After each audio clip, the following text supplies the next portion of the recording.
Kalau kita membaca dalam satu riwayat dari Bara' bin Azib, kita akan menjumpai ruh itu kalau dicabut dari jasad, maka kita harus paham, malaikat itu Pak, kalau akan mendapati orang itu meninggal dunia, maka para malaikat itu akan datang serombongan. Kemudian dalam satu riwayat hadis Rasulullah itu berkata, ketika beliau itu tongkat, maka beliau mengatakan istaidu min adzabil qabr, berlindunglah kalian dari azab kubur. Diulang-ulang oleh Nabi sampai 3 kali. Kemudian Nabi mengatakan idza kana al-mu'min fi inqita'i minad dunya wa iqbalu minal akhirah. Seorang mukmin itu kalau akan meninggalkan dunia dan datang dalam urusan akhirat, nazala ilaihi malaikatun minal malaikah. Maka akan datang serombongan para malaikat-malaikat. Kalau yang didatangi itu adalah orang yang beriman, yang datang malaikatur rahmah bersama dengan malaikat maut. Malaikat yang mencabut nyawa, penamaan yang benar bukan malaikat Israel, tapi penamaan yang benar itu malaikat maut. Dia datang serombongan bersama dengan malaikatur rahmah. Para malaikat kemudian di mana? Fajalasu inda mudil basar. Para malaikat itu duduk sejauh mata orang itu ketika memandang. Makanya orang kan kadang-kadang kalau mau meninggal dunia begini. Itu bukan melihat tatapan kosong, tetapi dia melihat sesuatu yang tidak pernah dia jumpai seumur hidupnya. Mana malaikat itu kalau yang akan dicabut adalah orang yang beriman, malaikat itu akan membawa 2 barang. 1, kafanun min akfanil jannah, kain kafan dari surga. 2, hanutun min khunutil miski, dan yang kedua itu akan membawa minyak wangi yang diambil dari surga. Setelah kemudian duduk sejauh mata memandang, yang akan datang, yang turun 1, malaikat maut di atas kepalanya. Setelah dicabut semuanya sempurna, malaikat maut selesai tugasnya. Kemudian diserahkan kepada malaikatur rahmah. Kalau dia orang yang beriman, dibalut sama kemudian kain kafan yang diambilkan dari surga, diberikan minyak wangi dari surga. Itu loh Pak, masalah pakaian itu saking pentingnya. Ruh itu aja masih dikasih pakaian. Makanya orang kalau sampai ngeremehin aurat itu kebangetan. Karena ruh saja ditutupin itu, kemudian bagaimana dengan kain kafan yang diambil dari surga. Ditutup dengan kain kafan dari surga. Lalu kemudian dibawa ke langit yang pertama. Setelah dibawa ke langit yang pertama, Rasulullah mengatakan fastaftahu lahumul bab. Mereka meminta supaya dibukakan pintu langit yang pertama. Pintu langit yang pertama terbuka. Kemudian mereka memasuki pintu langit yang pertama. Karena sesungguhnya langit itu ada 7 lapis. 1, 2, 3, 4, 5, 6, 7. Satu lapis dengan lapis berikutnya sejarak 500 tahun perjalanan. Lapis yang kedua dengan lapis yang ketiga 500 tahun perjalanan. Atasnya Pak ada pohon bidara Pak, makanya dinamakan Sidratul Muntaha. Sidrah itu bidara, Muntaha itu puncaknya langit. Di atas langit yang ketujuh ada lautan. Dari dasarnya sampai permukaannya 500 tahun perjalanan. Di atasnya tempat yang begitu besar. Itulah nanti kemudian yang menjadi salah satu tempat arasy-Nya Allah. Maka naik itu melewati langit yang pertama. Seluruh para malaikat gemuruh Pak, cuma kita tidak mendengar. Kita tidak pernah mendengar itu, makanya dijadikan, kenapa pendengaran kita terbatas? Kalau dijadikan pendengaran kita sensitif, malah tidak bisa tidur. Karena tiap hari kita akan mendengar omongan para malaikat, dan kita akan mendengar omongan orang ketika mati, dan apa yang disampaikan oleh para malaikat di atas langit. Dijadikan pendengaran kita terbatas karena ada banyak hikmah. Melewati langit yang pertama bergumuruh para malaikat yang kemudian berkata, Maniruh hadat tayyib. Ini pemilik ruh yang baik, ini miliknya siapa? Hadza fulan bin fulanan. Ini disebutkan namanya yang terbaik yang dia pernah miliki ketika di dunia. Seluruh malaikat menyambutnya. Naik ke langit yang kedua, minta dibukakan pintu langit yang kedua, dibukakan. Terus sampai akhirnya menembus langit yang ketujuh. Ketika meminta untuk dibukakan pada langit yang ketujuh, maka Allah berfirman, sesungguhnya aku menciptakan dia dari tanah. Aiduhu ilal ardi. Kembalikan dia ke bumi, maka disitulah aku menciptakan, dan disitulah kemudian aku akan membangkitkan kedua kalinya. Akhirnya para malaikat kemudian membawa ruh itu, kemudian ketemu dengan jasadnya yang sedang dibawa oleh para pelayat ke area kuburan. Maka kemudian bertemulah kemudian jasad itu dengan ruh. Ya, jasad ini masih dipakai? Enggak, ini sudah selesai. Jadi yang kita pakai ini jasad sementara saja. Ini kendaraan kita. Ya, kita sudah mati ketika dikumpulkan di padang mahsyar, dikumpulkan di surga, tidak pakai jasad ini. Jadi jangan khawatir yang tiba-tiba kemudian kok saya hidungnya gini. Tenang, sampai mati doang. Nanti kalau sudah mati diganti hidungnya sama Allah. Karena nanti kalau kita sudah mati, nanti kita akan dikumpulkan di surga. Fisik kita itu sudah beda dengan fisik di dunia. Makanya fisik kita nanti kalau masuk surga sebagaimana fisiknya Nabi Adam. Tingginya 60 hasta, sekitar 30-40 meter. Maka ketika jasad itu dibawa ke liang kubur, sempat diketemukan dengan roh sebentar. Tapi saat itu jasad sudah tidak ada faedahnya. Kemudian ketika sudah ketemu kembali di area kuburnya, dia sempat mendengar suara terompah terakhir pelayat ketika keluar dari kuburan. Setelah itu kemudian datang pertanyaan Munkar dan Nakir menanyakan 3 perkara. Siapa Robnya, siapa nabinya, apa kitabnya, ataupun apa agama yang diutus kepadanya. Setelah dia mampu menjawab itu, maka yang mampu menjawabnya itu siapa? Apakah dirinya? Enggak. Tapi yang menjawabnya itu adalah dibantu sama Allah. Makanya Rasulullah membacakan ayat yusabbitullahu alladhina amanu fil qawli tsabit fil hayati dunya wa fil akhirah. Allah teguhkan orang yang beriman perkataan mereka di dunia dan perkataan mereka di akhirat. Makanya mereka lah yang bisa mengatakan Rabbku adalah Allah, Muhammad adalah Rasulku, dan Al-Quran itu adalah kitab suciku, dan Islam adalah agamaku. Allah yang menggerakkan di atas langit. Setelah dia mampu menjawab pertanyaan yang pertama, maka Allah berfirman di atas arasnya, Shadaqa abdi, hambaku ini jujur, benar dalam imannya sampai dia mau menjawab pertanyaan itu. Waftahu lahu baban ilal jannah, maka bukakan pintu antara kuburnya dengan surga. Malaikat membukakan pintu, tidak ada batasan antara kehidupannya di kuburan dengan surga. Dia melihat surga itu, tapi bedanya cuma satu, dia belum bisa masuk ke surga itu. Kemudian Allah bukakan pintu surga itu. Kemudian datang kepadanya seseorang, kemudian dia bertanya, siapa anta? Man anta? Kemudian dia menjawab, orang yang begitu rupawan itu berkata, ana amaluka sholih, saya adalah amalmu yang sholih. Ini sholatmu, ini puasamu, ini sedekahmu, ini ridhomu, ini takdirmu.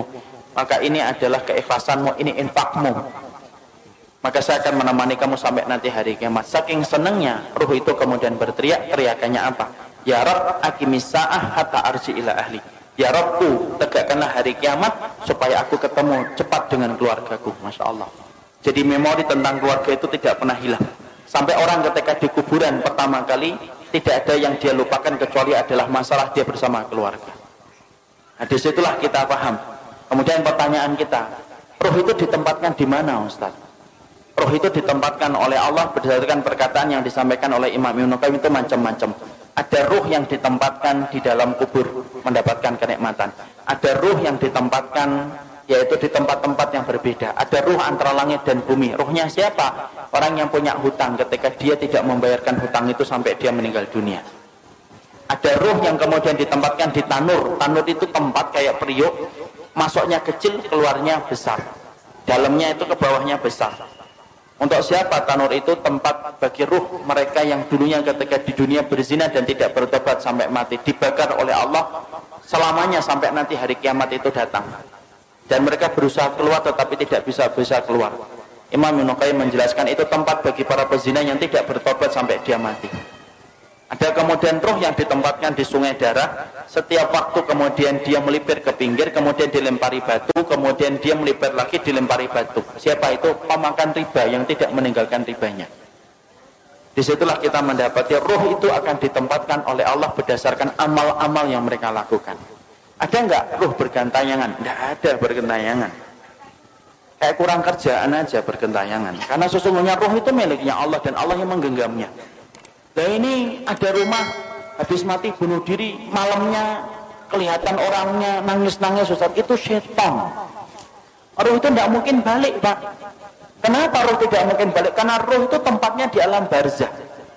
Dan barzah itu kenapa disebut dengan barzah? Tembok tebal yang tidak bisa ditembus itu namanya barzah. Nah kalau ruh itu masih bisa seliweran dalam kehidupan dunia, penamaan barzah itu batal demi hukum. Karena kemudian masih bisa ditembus, makanya tidak bisa balik. Ada tembok tebal, sebagaimana Allah sampaikan dalam surat Al-Mu'minun ayat yang ke-100, tidak bisa balik. Apalagi sampai kemudian balik, ngeliatin anaknya, rumahnya. Ya kalau rumahnya nggak dijual, kalau rumahnya dijual kan jadinya sedih. Loh, kok sudah ganti orang ya? Karena nggak ada yang bisa balik, Pak. Makanya ruh itu semuanya ditempatkan oleh Allah berdasarkan amalan-amalan mereka, dan tidak ada ruh yang bergentayangan. Makanya kemudian kalau kita dapatin ada tempat-tempat, ada orang mati bunuh diri kok kelihatan ada hantunya, itu bukan roh, tapi itu setan yang mencari celah dan kesempatan supaya dia itu ditakutin. Kenapa setan itu senang untuk menakuti manusia? Karena setan tahu syirik itu mulainya pertama kali ketika takut. Orang kalau sudah takut maka cenderung gampang untuk melakukan syirik. Kalau sudah syirik nyebar kemenyan. Kalau sudah syirik dia akan kemudian korban di situ, di tempat yang dia takutin. Kalau sudah takut dia akan lewat sambil mengatakan, "Kula nuwun Mbah, ngapunten lewat Mbah." Lewat. Itu kemudian mulainya dari ketakutan. Makanya kemudian tidak ada ruh yang bergentayangan, itu tidak ada. Yang ada itu apa? Setan. Karena setan itu bisa berubah wujud apa saja. Anjing hitam perwujudan dari jin. Ular hitam perwujudan dari jin. Kemudian setan bisa berubah manusia, bisa. Makanya kita dapati ketika Nabi mau dibunuh, siapa yang memberikan saran mengumpulkan 10 pemuda untuk membunuh Nabi Muhammad? Itu setan dalam bentuk manusia. Karena setan itu bisa berubah apa saja, Pak. Dan dia bisa menjadi hantu untuk menakuti manusia. Tetapi roh itu tidak bisa bergentayangan. Roh itu berada pada alam barzah. Dan disebut alam barzah itu karena tidak bisa ditembus dengan apapun. Ya, tidak bisa ditembus apapun. Makanya kalau kita berbicara masalah hantu, hantu itu kan Masya Allah, hantu itu kan beda-beda kan di setiap negara dan setiap wilayah. Kalau di Amerika, hantu itu apa? Hantu itu keren, pakai jas, kemudian giginya runcing, sukanya gigit leher, enak itu. Itulah yang disebut dengan Dracula. Itu hantu Amerika. Kalau Cina beda lagi, hantunya lompat-lompat gitu. Kalau kemudian ada warna kuning berhenti dia, itu hantu Cina. Kalau Indonesia itu yang paling ini, Indonesia apa? Ngesot gitu ya. Itu Indonesia, Masya Allah. Ini produk karena penjajahan Belanda. Sampai bayangin hantu itu nyata longsong gitu loh. Yang paling keren itu ya Amerika, pakai jas, giginya runcing, takut sama matahari. Kenapa kok manusia itu ketika bayangin hantu itu beda-beda? Karena memang hantu itu hasil dari kemudian bayangan kita sendiri. Ketika setan itu kemudian menakuti kita supaya kita melakukan kesyirikan ketika sudah takut. Makanya tidak ada yang namanya roh itu bergentayangan, itu tidak ada, Pak. Kata Imam Ibnu Qayyim, roh itu ditempatkan oleh Allah berdasarkan dengan amalnya. Ada roh yang ditempatkan di dalam tembolok burung hijau. Rohnya siapa? Orang yang mati syahid. Ditaruh dalam tembolok burung hijau, kemudian rumahnya di bawah arsy. Arsy-nya Allah, mereka tinggal bergantung itu. Kemudian mereka masuk surga di waktu pagi, kemudian pulangnya di waktu sore. Tidurnya di bawah arsy-nya Allah.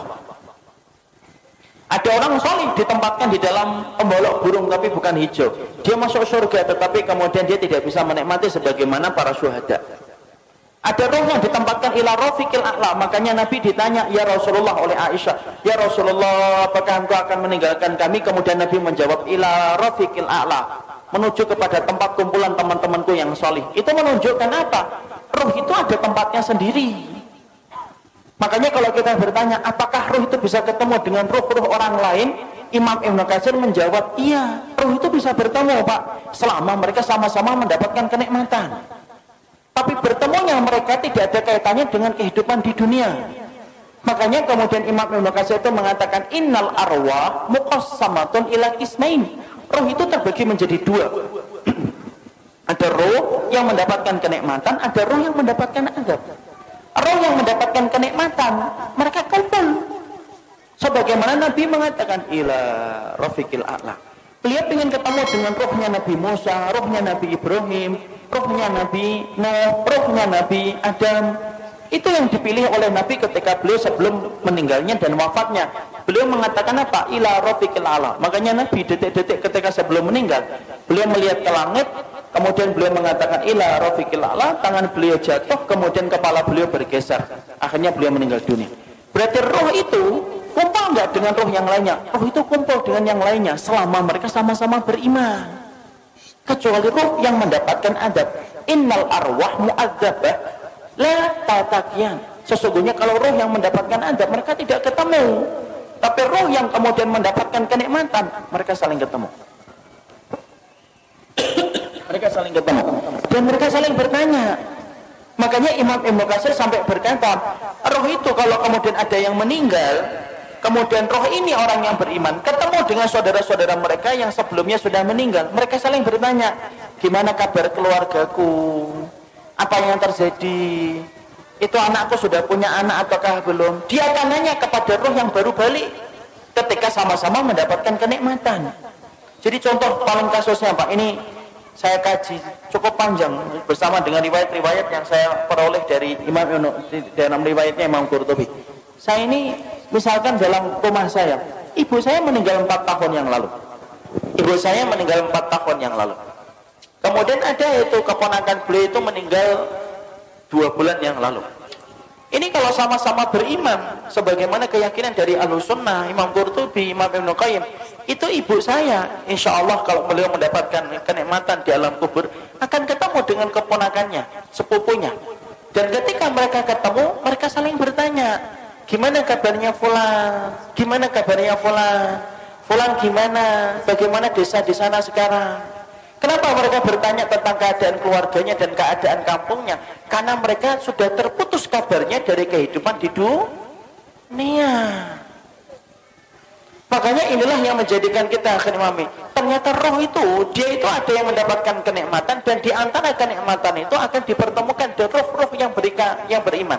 Sebagaimana kita nanti dalam di urusan akhiratnya di surga, kita akan dipertemukan dengan teman-teman kita yang dulu menemani kita dalam kebaikan ketika berada di surga. Sama, roh pun sama, Pak.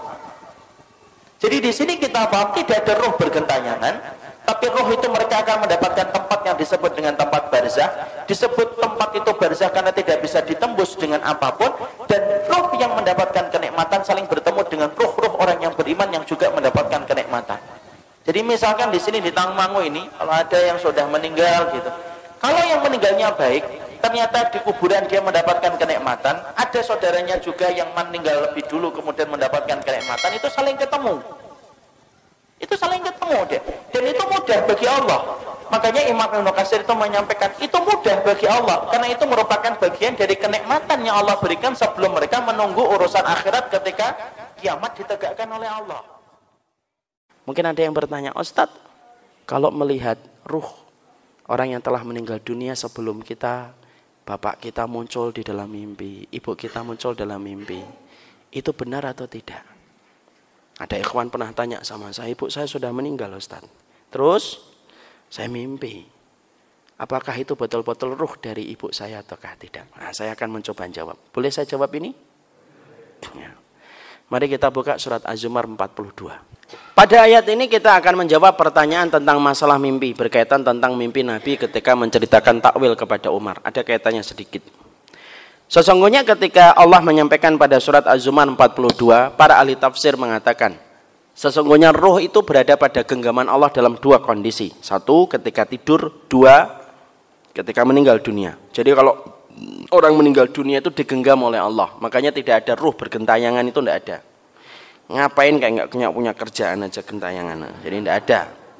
Apalagi kalau kemudian kita dulu korban sinetron yang tidak ada faedahnya. Si manis jembatan Ancol, ya Allah, mati aja pakai rok mini, ya kan? Matinya masih kemudian jadi bencong, lu benernya hidup ya kapan gitu loh. Nggak ada itu. Nggak ada ruh kemudian mati, terus kemudian sundel bolong, pesen tak sate 10 tusuk bang, 10 tusuk bang. Masya Allah ya, kualitas masyarakat kita termasuk diri kita tuh jadi korban. Semoga Allah merahmati ini. Lu kayak gitu kok filmnya ya masih laris dilihat orang. Semoga dakwah ini semerak di mana-mana insya Allah. Maka kemudian di sini kita mendapati ada 2 kondisi ruh itu dipegang sama Allah. Yang pertama ketika tidur, yang kedua ketika meninggal dunia. Imam Ibnu Katsir rahimahullah ta'ala, nanti dibuka tafsirnya. Maka kemudian berkata sesungguhnya ada kondisi yang memungkinkan antara bertemunya ruh orang yang meninggal dengan ruh yang hidup. Kapan? Ketika mimpi. Itu ada. Jadi mereka bisa bertemu. Berdasarkan kepada dalil ini bahwasanya mereka bertemu pada mimpi. Kenapa? Allah menggandingkan kalimat Allah menggenggam ruh orang yang hidup ketika tidur dan ruh orang yang meninggal dunia. Bedanya orang yang mati kalau meninggal dunia tetap digenggam dan tidak bisa balik. Makanya dinamakan barzakh. Antum tahu kenapa dinamakan barzakh? Surah Al-Mu'minun ayat yang ke-100 diterangkan. Barzakh itu tembok yang tidak bisa ditembus.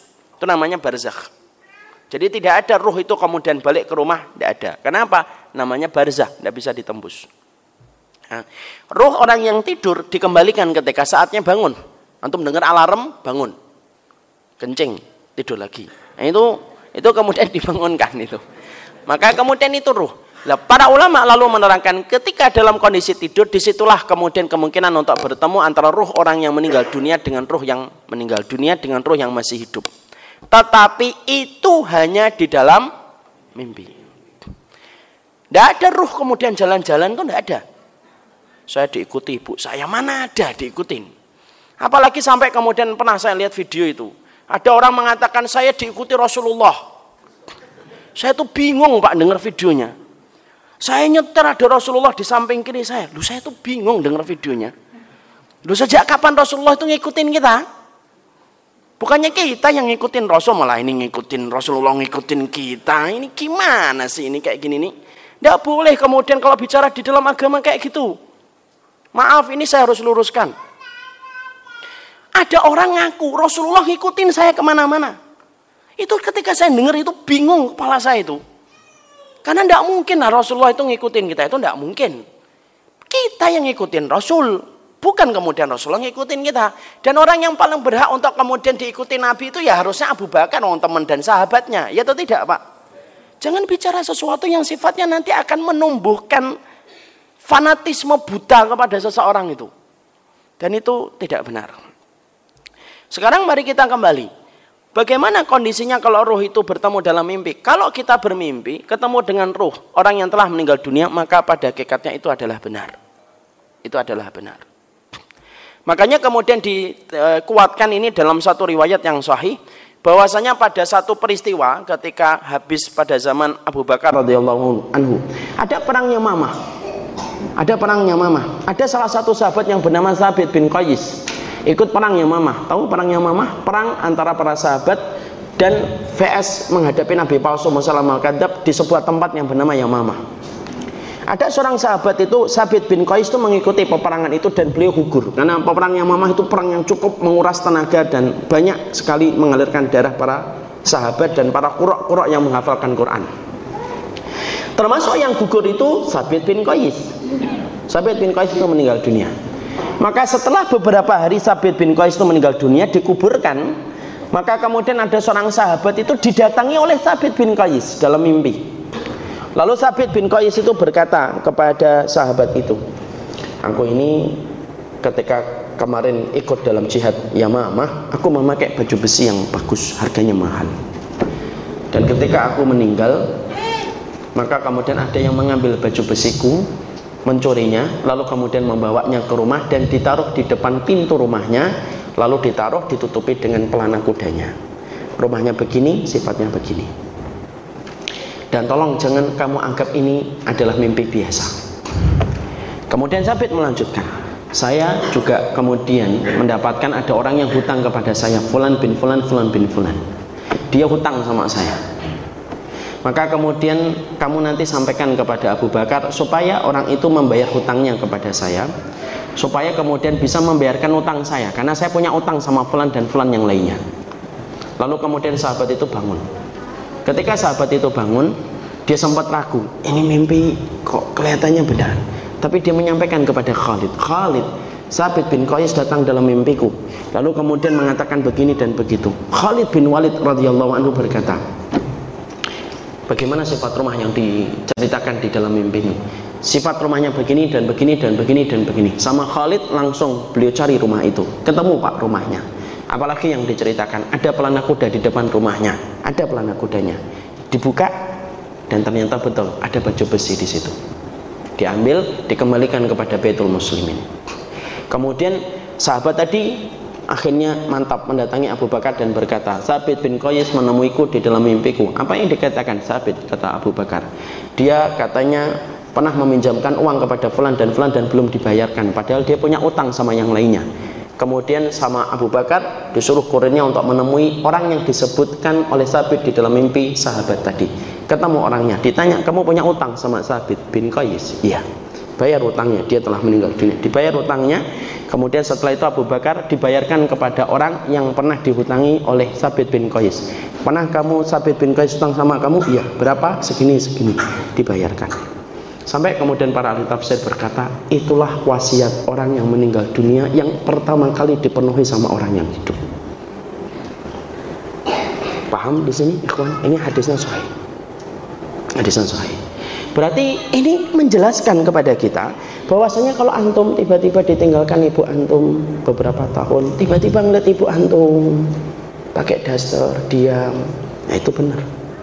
Kecuali kalau perintahnya bertentangan kitabullah dan sunnah, bunuh anakmu nak, nah itu tidak ada. Tidak ada. Tapi kalau kemudian itu dalam konteks bahwasanya itu adalah kemudian kita bermimpi dan melihat, maka sesungguhnya itu adalah benar. Itu saja yang diceritakan di dalam masalah ruh. Adapun yang lainnya, ada ruh yang jalan-jalan, ngeliatin, tidak ada itu. Yang diceritakan di dalam perkataan para ulama-ulama terdahulu dari kalangan tabi'in, tabi'ut tabi'in itu apa? Yaitu ruh yang mendatangi kita di dalam mimpinya. Jadi kalau kemudian kita nanti kelihatan mimpinya siapa gitu, ibu kita, itulah yang benar. Dan saya harus sampaikan, ikhwan, sesungguhnya apakah ruh itu bisa bertemu dengan ruh-ruh orang lain? Enggak? Iya, di antara keluarganya. Makanya Nabi ketika meninggal dunia kemudian ditanya sama Aisyah, ya Rasulullah, engkau memilih apa? Ila rafiqil a'la, ke teman-teman saya yang tertinggi itu loh. Kumpul kepada ruh-ruh yang kemudian sudah meninggal dunia. Karena hari ini nggak ada yang berada di surga, ikhwan. Surga itu tertutup. Jadi semua orang yang telah meninggal dunia dari semenjak Nabi Adam sampai hari ini, maka semua ruh orang yang meninggal dunia itu ditaruh di dalam barzakh. Tidak ada yang di surga. Makanya Nabi ketika menceritakan surga, Nabi mengatakan apa ketika menceritakan surga? Rasulullah itu berkata, la ya'tiyanna alaihi yaumun wa yakadidun minaziham. Pintunya surga itu ada 8, tertutup hari ini, sepi, hening. Pintunya surga itu hening.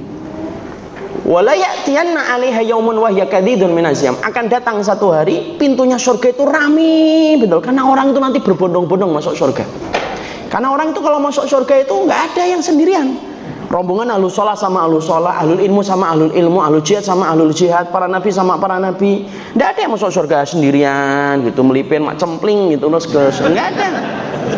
Sekarang kemudian tertutup itu, rapat itu. Makanya sekarang kemana ruh itu? Ruh itu berada di alam barzakh. Makanya ketika Nabi Isra Mi'raj ketemu siapa? Para nabi, para rasul. Itulah maksud dari perkataan Nabi ketika menjelang kematiannya, ila rafiqil a'la. Para ulama lalu kemudian mengambil dalil dari situ, salah satunya ruh itu ternyata bisa bertemu dengan ruh-ruh orang yang lainnya dari keluarganya. Itu bisa ketemu. Ibu antum, bapak antum meninggal, kalau sama-sama mendapatkan kenikmatan di alam kubur, mereka ketemu. Karena ruh itu cuma 2. Kata para ulama, muna'amatun wa mu'adzabatun. Ruh itu ada yang mendapatkan nikmat, ruh itu ada yang mendapatkan adab. Yang mendapatkan nikmat, salah satu kenikmatannya bukan hanya melihat surga, tetapi dia akan dipertemukan dengan ruh-ruh orang yang beriman dari keluarganya. Makanya ada satu riwayat yang disebutkan oleh Imam Qurtubi di dalam kitabnya At-Tadhkirah li Ahwalil Mauta wa Umuril Akhirah. Ruh itu akan bertemu dengan ruh-ruh yang dari keluarganya. Kalau ada di antara ruh yang baru datang di antara keluarganya, mereka langsung bertanya, gimana kabarnya fulan dan gimana kabarnya fulan. Kata Nabi, ada sebagian ruh yang berkata, biarkan dulu, jangan ditanya, karena dia baru saja melewati perjalanan panjang. Ruh itu ketemu. Dan mereka saling kemudian mendapatkan kenikmatan. Kenapa? Salah satu makna kenikmatan alam kubur itu dipertemukan kembali oleh Allah dengan ruh-ruh orang yang beriman sebelumnya. Jadi kalau kita ilustrasikan, Pak, ya, berdasarkan perkataan dari Imam Qurtubi, misalkan ibu saya meninggal 4 tahun lalu, kemudian adiknya beliau, kemudian kakaknya beliau, kemudian keponakan beliau dan keponakan beliau. Yang paling terakhir keponakan beliau yang baru meninggal 6 bulan yang lalu, namanya Mbak Nela, itu sepupu saya. Ini ilustrasi. Ibu saya, kemudian adiknya, kemudian kakaknya, kalau mereka mendapatkan rahmat dan mendapatkan ampunan di alam kubur dan mendapatkan kenikmatan, maka kemudian mereka kumpul. Ini kalau Mbak Nela yang baru meninggal 6 bulan lalu datang, maka kemudian akan ditanya, gimana kabarnya fulan? Gimana Mita kabarnya, Nduk, sekarang? Nah, itu ditanya. Oh, sekarang masih tinggal di Bekasi dan bersabar tinggal di sana gitu misalnya. Sekarang sudah punya anak namanya Basam, misalkan gitu. Contohnya. Nanti akan ditanya tentang seluruh kabar-kabar yang tidak pernah mereka dengarkan sebelumnya. Kenapa? Mereka terputus kabar dari dunia karena ada alam barzahnya tadi. Lalu kemudian kata Rasulullah, Kemudian mereka nanya tentang fulan, bagaimana kabarnya fulan? Loh, nanti yang baru datang berkata, kata Rasulullah, yang baru datang itu berkata, loh, fulan itu telah meninggal sebelum saya. Emang tidak kumpul di sini? Lalu kemudian ruh-ruh yang lama itu berkata, faida huwa ila hawiyah, berarti dia telah kembali kepada pangkuan api neraka dan tidak bisa kumpul. Kenapa? Yang bisa kumpul adalah ruh yang mendapatkan kenikmatan-kenikmatan di dalam kuburnya. Semua tentang masalah ini disampaikan di dalam kitab-kitab para ulama. Salah satunya referensi pentingnya di dalam kitab At-Tadhkirah li Ahwalil Mauta. Disitulah kita paham bermimpi dari orang tua kita yang sudah meninggal dunia, atau bermimpi dengan teman antum. Dulu antum pernah gonceng orang, kemudian ternyata kita mimpi ketemu sama dia, maka itu benar selama tidak ada syarat bermacam-macam.